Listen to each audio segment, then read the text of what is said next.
आपने देखे हैं, कोई एक फैसला नहीं, मैं याद दिला सकता हूं तमाम फैसले। किसी को पता ही नहीं था कौन सा फैसला कब हो जाएगा। याद कीजिए वो नोटबंदी का समय, किसी को नहीं पता था कि अगली सुबह रुपए बंद हो जाएंगे, हमें आपको लाइन में खड़े होकर के अपने रुपए बदलवाने पड़ेंगे, नोट बदलवाने पड़ेंगे। अचानक रात में फैसला ले लिया और नोट बंद कर दिए। केवल एक फैसला नहीं, न जानो में हस्तक्षेप कर रहे हैं। हाल ही में हमने इलेक्टोरल बॉन्ड का मसला देखा है।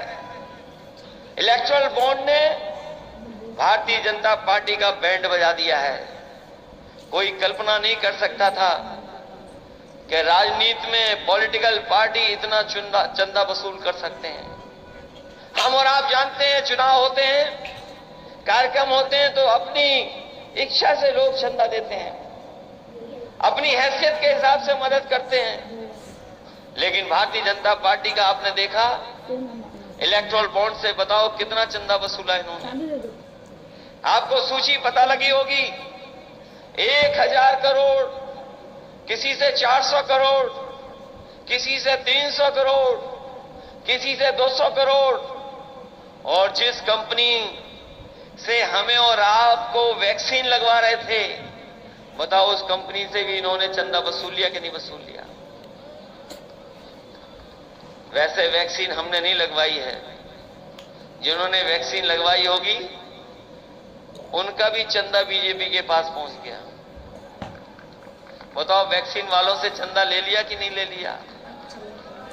और आज जब हम पीछे मुड़ करके देखते हैं, ये सड़कों पे जो एम्बुलेंस आपकी मदद करने पहुंचती है, ये काम समाजवादियों का है, भारतीय जनता पार्टी का नहीं है।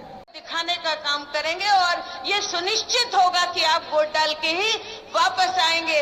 तो मेरा आप लोगों से बहुत गुजारिश है कि सभी लोग जो है मिलके आने वाली 19 तारीख को हमारे राष्ट्रीय अध्यक्ष अखिलेश यादव जी को ताकत देने का काम करेंगे, इंडिया गठबंधन को ताकत देने का काम करेंगे।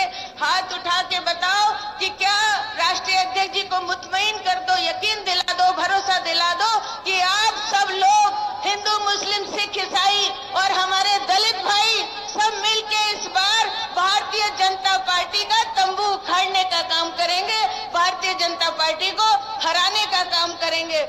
जैसे एक शिकारी के निशाना मछली की आंख पर होता है, ऐसे ही आपका निशाना भारतीय जनता पार्टी को हराना होना चाहिए और है। मुझे ये मालूम है। मैं आपका दिल की गहराइयों से बहुत शुक्रिया करती हूँ और एक शेर के साथ अपनी बात खत्म करती हूँ, क्योंकि हमें अपने राष्ट्रीय अध्यक्ष जी को सुनना है कि भाई तमाम दुश्वारियों के बाद भी, सारी मुश्किलों के बाद भी हम चुनाव लड़ेंगे, चुनाव जीतेंगे। और आपसे एक शेर के साथ कह के अपनी बात खत्म करती हूँ कि मैं कफस की तीलियों से, कफस तीलियां जात का मतलब मेरा मुराद है जो बेड़ियां हैं, जो हमारी दुश्वारियां हैं, परेशानियां हैं, कि मैं कफस की तीलियों से देख लेती हूँ चमन को और किस कदर पाबंदियां हैं और फिर भी मैं आजाद हूँ। सबका दिल की गहराई